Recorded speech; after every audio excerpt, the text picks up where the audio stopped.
pong... Paano kung maipakita ko sa iyo na may kinalaman ka? Wala po.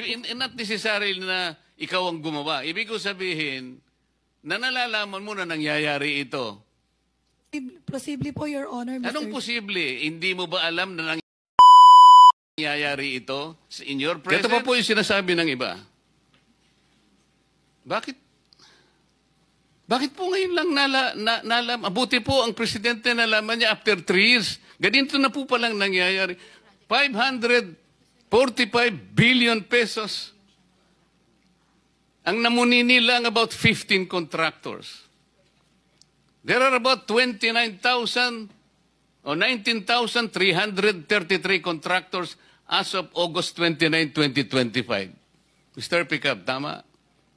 Yes, Your Honor. 15 lang. Representing 18% of the pie.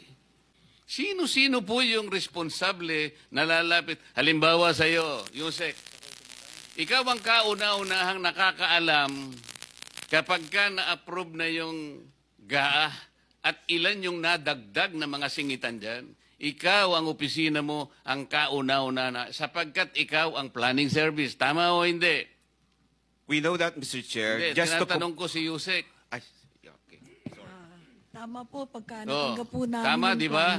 pag Pero natanggap alam mo din kung sino yung parating mga pumupunta sa opisina mo dito sa mga insertions na ito. Dito ako interesado. Your Honor, Mr. Chair, yung pong nangyayari sa budget deliberation hanggang after the NEP, hindi na po kami participant pagka na-defend na namin yung budget up to the plenary. Hindi ganon. Alam ko yung trabaho mo eh. Yusek ka ng planning service. Yan manggagaling lahat yan. Hindi naman ma-operationalize natin ng hindi. Diyan nakakarga lahat eh. Sa opisina mo. Ikaw ang merong responsibility dyan. Kaya alam ko kung sino-sino ang lalapit sa'yo. Your Honor, Mr. Chair, yung National Expenditure Program po, yun po yung manggagaling sa ahensya. Yun pong General Appropriations Act, hindi na po namin alam kung paano po nadagdagan ng DPWH at nabawasan yung ibang naming programa. Ibig mong sabihin, hindi mo alam kung sino ang pumasok sa kung paano napunta yung insertions?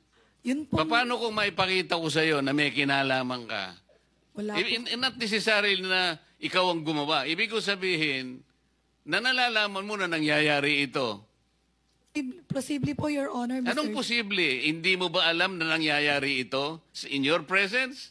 Ikaw kasi ang gagawa eh. Sir, Your Honor, Mr. Chair, in our presence po ng ahensya, hindi na po kami kasama. Pagka ho na-submit na sa bicameral conference committee, yung naaprubahan na, ayun pong House Gab. No, sige. Yan sagot mo kasi tatapos.